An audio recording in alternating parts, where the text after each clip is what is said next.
Je m'appelle Mikhail Lichinko.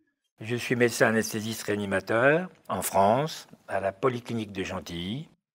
Je pratique l'hypnose depuis 1986 et je l'ai exercée pendant 30 ans en bloc opératoire où on a développé des techniques particulières adaptées à son usage dans ce milieu très particulier.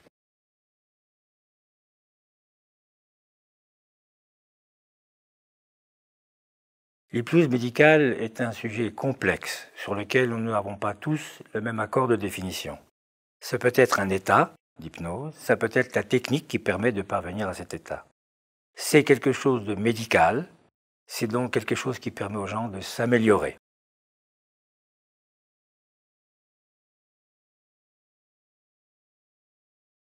Dans notre expérience, elle est utilisée dans 4 cas principaux.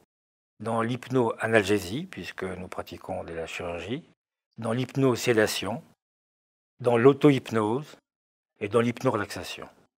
4 techniques différentes et complémentaires.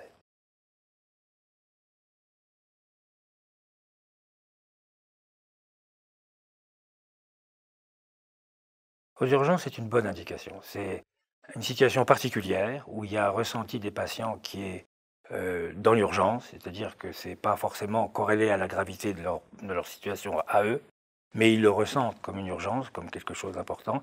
Et là, l'hypnose, la technique d'hypnose, l'hypnose conversationnelle ou l'hypnose sédation, est une très très bonne indication et elle n'est pas très difficile à mettre en œuvre parce que le patient est déjà dans une situation où il est prédisposé à écouter les suggestions du praticien.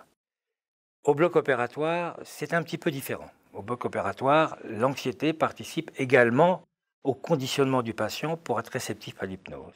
Et l'anxiété est majeure, parce qu'il y a un pronostic sur la technique, un pronostic sur la maladie. Et donc là aussi, les gens sont très souvent demandeurs, ce qui facilite les techniques hypnotiques. Ça peut également être utilisé en obstétrique, ça peut être utilisé en gériatrie, ça peut être utilisé en pédiatrie, hors urgence ou en chirurgie réglée ou en pathologie réglée. Ça peut être également, et de plus en plus fréquemment, utilisé dans les soins palliatifs en accompagnement des gens qui ont un questionnement extrêmement précis sur leur avenir à brève échéance.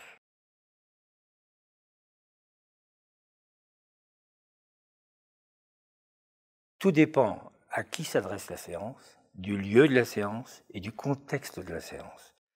Habituellement, pour faire simple, on va prendre le cas d'une personne qui doit se faire opérer en chirurgie réglée. Il faut le mettre en situation de confiance.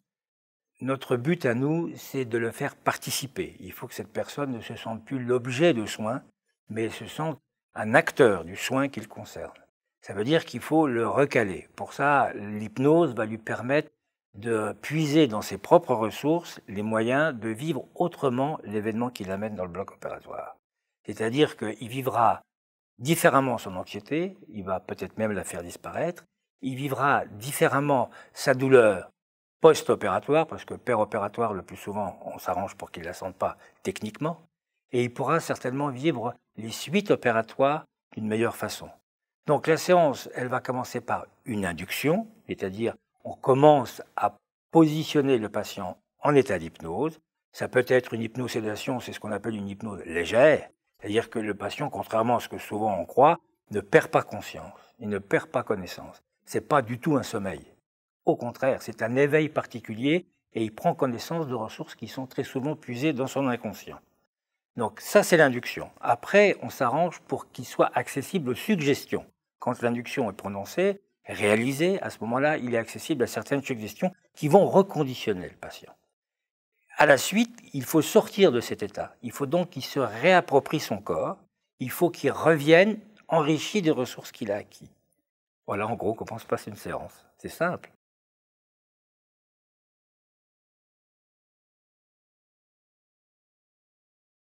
A priori, oui.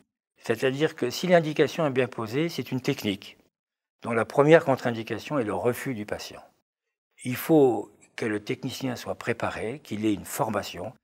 Pratiquement tout le monde peut acquérir la formation, mais tout le monde, quand il n'a pas la formation, ne doit pas faire d'hypnose médicale. C'est-à-dire que n'importe quelle technique utilisée médicalement sans compétence, c'est dangereux et c'est pas éthique. Donc je pense que tout le monde, tous les gens qui le désirent, sont accessibles à l'hypnose, sauf quelques rares exceptions.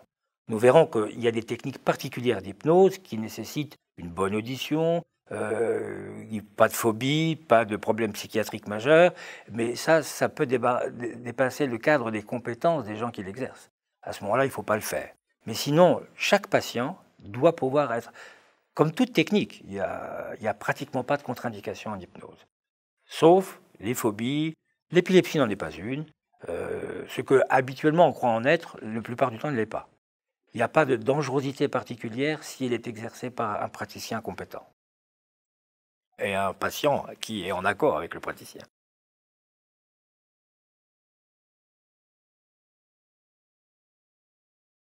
Alors, les avantages de l'hypnose sont avant tout médicaux et ils peuvent être également socio-économiques. Alors, médicaux, c'est l'utilisation moindre des antalgiques, des anxiolytiques, de la chimie habituelle. Celle-ci, on la contrôle, on la connaît, on la mesure. L'hypnose, on n'a pas plus de difficultés à la contrôler, mais on la découvre encore. Même 2 siècles après son utilisation courante, et même davantage, on la découvre encore. Donc elle est moins contrôlable, moins mesurable, parce qu'elle fait appel à des techniques qui ne sont pas d'ordre physico-chimique pur. Donc, mais il y a un avantage. On a moins d'antalgiques, on vomit moins, on a moins peur, c'est qu'un meilleur vécu de l'opération, des meilleures suites, c'est déjà énorme. Sur le plan médico-économique, le fait de la moindre consommation, c'est très important. On fait des économies substantielles et effectivement, par les temps qui courent, personne ne peut rester indifférent.